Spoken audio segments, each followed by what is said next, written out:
Hi, it's Steve. Today we'd like to show you how to change the dry belt on your dryer, and it's a really easy job. All we're going to need is a number 2 Phillips screwdriver. Let me show you how we do it. Now, to do this repair, the first thing we'll need to do is to disconnect power to the dryer, so simply unplug it. And next you will need some access to the back, so you may need to pull your dryer forward and be careful not to damage the vent. So our first step will be to remove the main top. There are 3 screws that are located underneath the lip at the back. We'll just need to remove those. So first of all, we need to remove the main top. It's held in place with 3 screws located across the back underneath that lip. So simply remove those.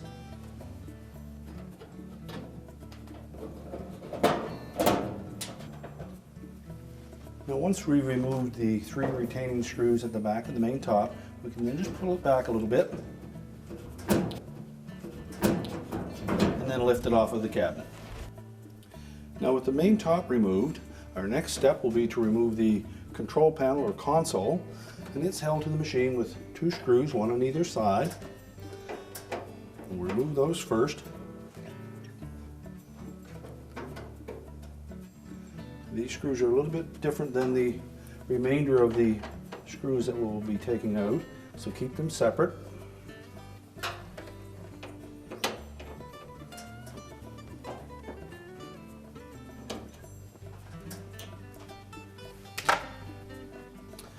Well, next we'll release the wire harness from this connector on the top of the bulkhead.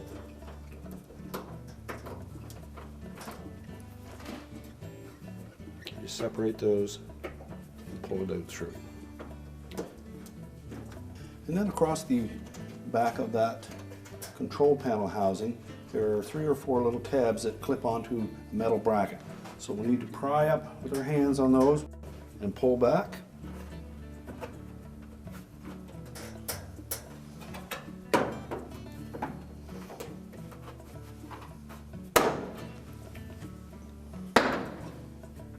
And pull forward until you release them.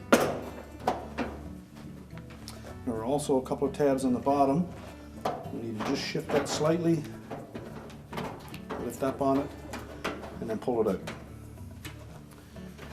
Now to do this repair, we also suggest that you remove this mounting panel on the front here.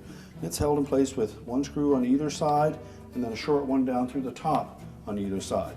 So we'll go ahead and remove those next. These screws are a little shorter than the rest of the mounting screws, so keep them separate.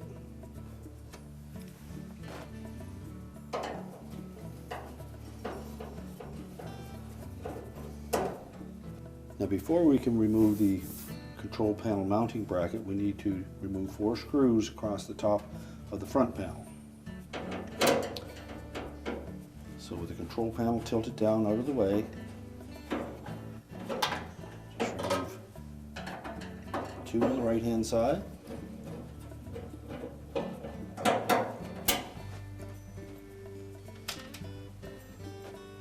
You will have to hold the control panel just to the side enough to remove that screw, and then while holding the control panel out of the way, we can remove the 2 on the left.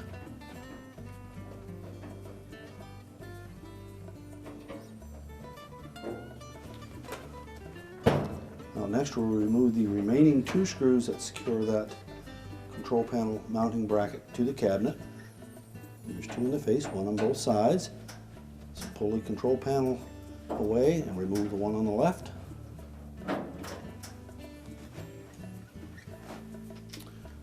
Now next we'll remove 4 more screws that secure the top of the front panel to that mounting bracket.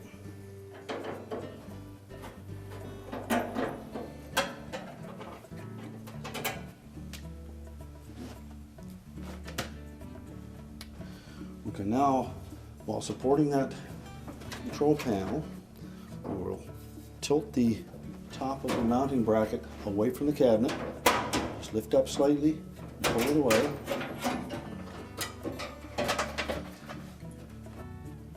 You will note that there's a hook on both sides of that control panel mounting bracket that fit into little vertical slots on the cabinet. With that released, we can then disconnect the door switch harness. Just reach down in through the top and pull the harness away from the switch. And then set it completely off to the side. Now next we'll remove the front panel. To do so, we'll open the door up and we're going to remove 2 screws located down in the lint filter area. These 2 screws are specific to this location, so keep them separate. And as you remove the last screw, support that front panel so that it doesn't tilt forward on you. And then we can tilt that whole panel forward and lift it off of the base. So the 2 clips on the bottom that holds the bottom of that front panel in place. We'll set that aside. Next we'll remove the harness to the light bulb. Simply unplug it. And then we're going to remove the bulkhead. On most models it's held in place with 4 screws, 1 through each of these tabs on the sides. And some models will have screws into the blower housing as well. So if your model has those, you'll need to remove those 2 screws. We'll also need to disconnect the sensor harness to the moisture sensor. So depress that locking tab and separate it. And then go ahead and remove these screws. Now we can lift that bulkhead away from the cabinet. Just lift up on it. Each of these tabs has a little T-shaped hook on it. We need to disengage those from the cabinet.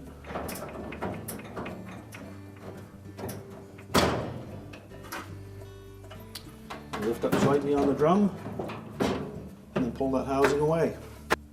Now with the front bulkhead removed, we can set that aside. Now if your existing belt is broken, we simply just need to lift the drum completely out of the dryer and then we can install the new belt. So our next step will be to remove the belt from the idler and motor pulleys.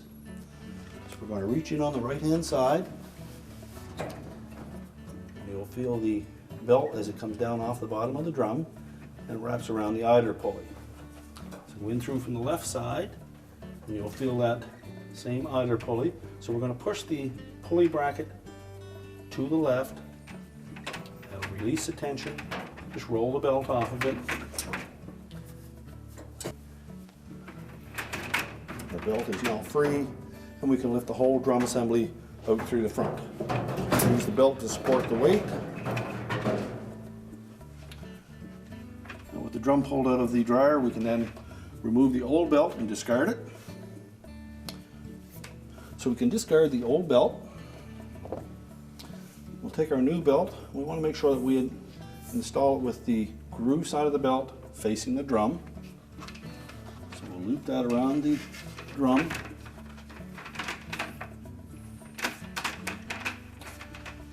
And then we'll roughly position it just back of center. Using the belt to support the weight of the drum, we'll just lift the whole assembly into the dryer.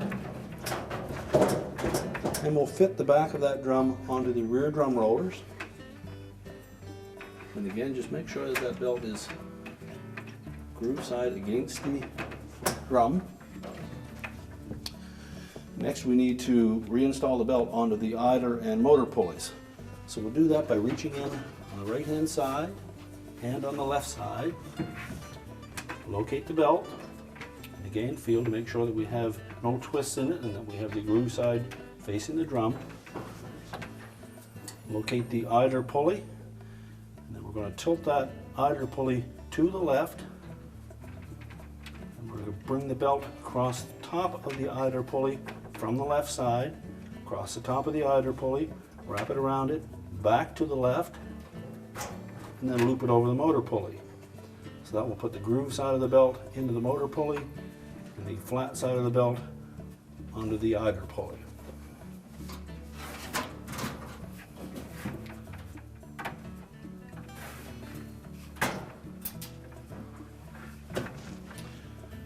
And then we're just going to rotate that drum a couple of rotations. We should see the blower wheel rotate at the same time. That will help center the belt on the drum, and just keep an eye on it, make sure that it stays with the groove side against the drum.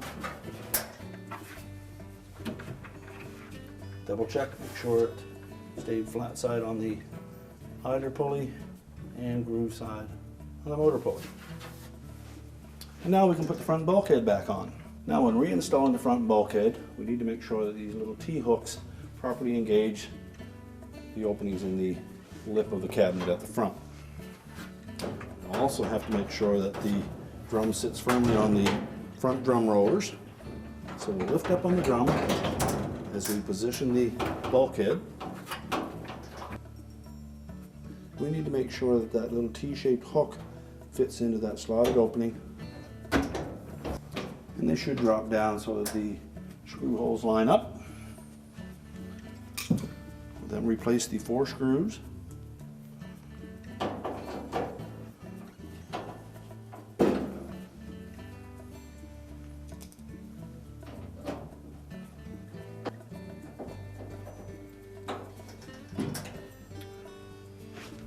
Remember to reconnect the sensor wire to the harness and push it in far enough that you can hear the locking tab engage. And again, we should rotate that drum just to make sure that it's fitted firmly around the front of the drum if the felt is not bound up. Now we can go ahead and put the front panel back on. Now when installing the front panel, we want to make sure that we engage both of those tabs on the bottom of the frame, the slotted openings on the bottom of the front panel. Just tilt it into position. And while supporting it, we're going to open that door, and then we'll reinstall the 2 screws into the filter housing.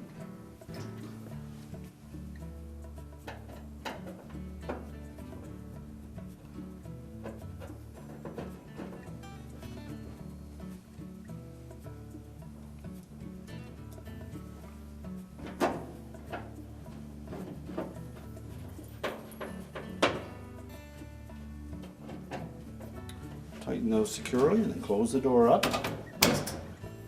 Now next we'll reconnect the wire harness to the light bulb. Make sure it's firmly inserted. And then we'll pivot the mounting bracket and control panel housing down into position.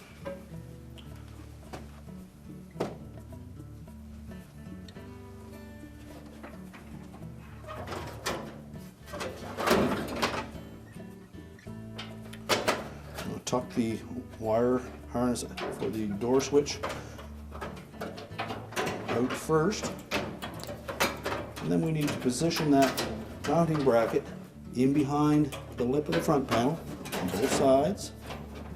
And there are also a couple of hooks on the sides of that mounting bracket that will fit into slotted openings on the cabinet on either side. Make sure they're properly engaged, and then we'll install the 2 screws through the top. Now the top screws are the 2 short ones.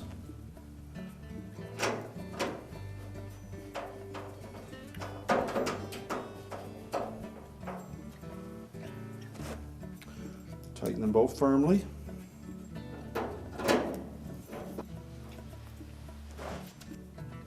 Now next we'll put the 2 side screws in for that mounting bracket. We need to lift the control housing temporarily out of the way.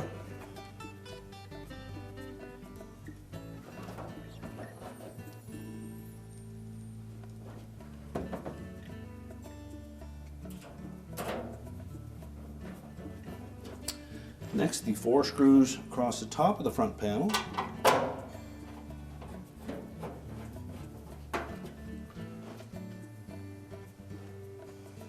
And again, you will need to hold that control panel housing out of the way while you put 2 screws on the left side into position.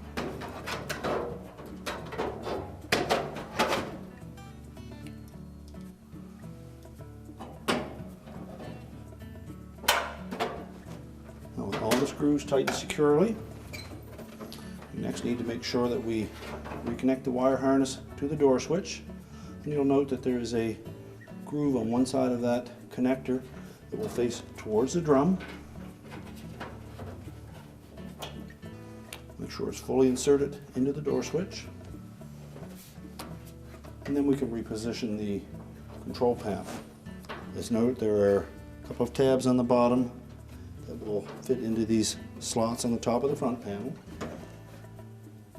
Now the easiest method to put that control panel back in position is to tilt it forward at the bottom, tuck the control panel into that opening, and then you can lift up, line up the slots on the bottom, make sure it's centered, and then we'll just squeeze the top of it together to engage the clips across the top.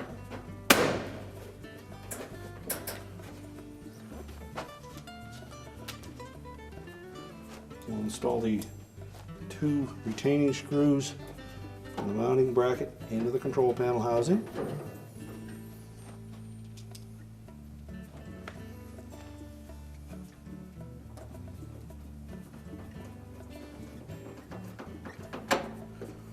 We'll tuck the wire harness back into the retaining clips.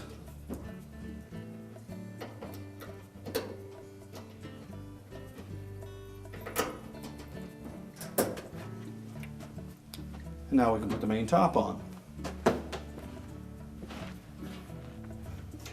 When installing the main top, I want to make sure that we engage these 2 spots with the little plastic stubs that protrude from the top of the cabinet.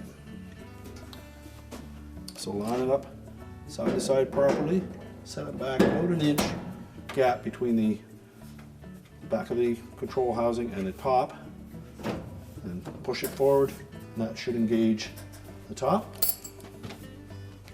Install the 3 retaining screws across the back.